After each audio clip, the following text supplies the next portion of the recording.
everybody. This is Bo back in the Sports Office. We want to first say a shout-out to our friends and family over in Great Britain, Norway, Denmark, Germany, Morocco, Egypt, Liberia, back over to Saudi Arabia, where our troops are tuning into us, to Israel.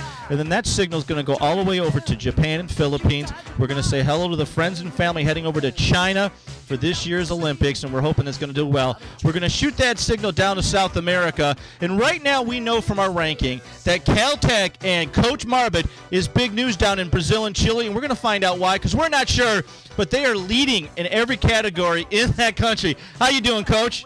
I'm doing great. How are you? Good. I mean, you know, I know Caltech had its long influences and touched a lot of places, but when your programs is singled out in South America as the most visible in Brazil and Argentina and Chile, we're trying to figure out why. Well, you know, that's a good question, but I think everybody loves a little bit of an underdog, and so, you know, hopefully that's one of the reasons why we appeal to them, and I know that sports fans just like to hear good sports stories, so your guess is almost as good as mine, but I'm going to go with the underdog theory. See, I was figuring you were going down there on quote, recruiting trips down to South America and spending a lot of time, you know, down there making sure that you could examine every part of the country and look for, you know, the top-notch talent in basketball.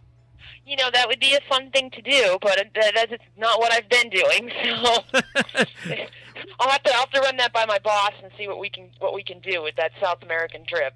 Well, I think, too, on the serious side, I think Caltech, because of its background, there's probably a lot of ex-students or graduates that have, you know, alumni that are probably down there doing work for different countries. There's a lot of people in Caltech, Michigan Tech, and MIT that once they get their degrees and their masters, they pretty much leave the country and go work for giant organizations, and that's the reputation of Caltech, Michigan Tech, and MIT.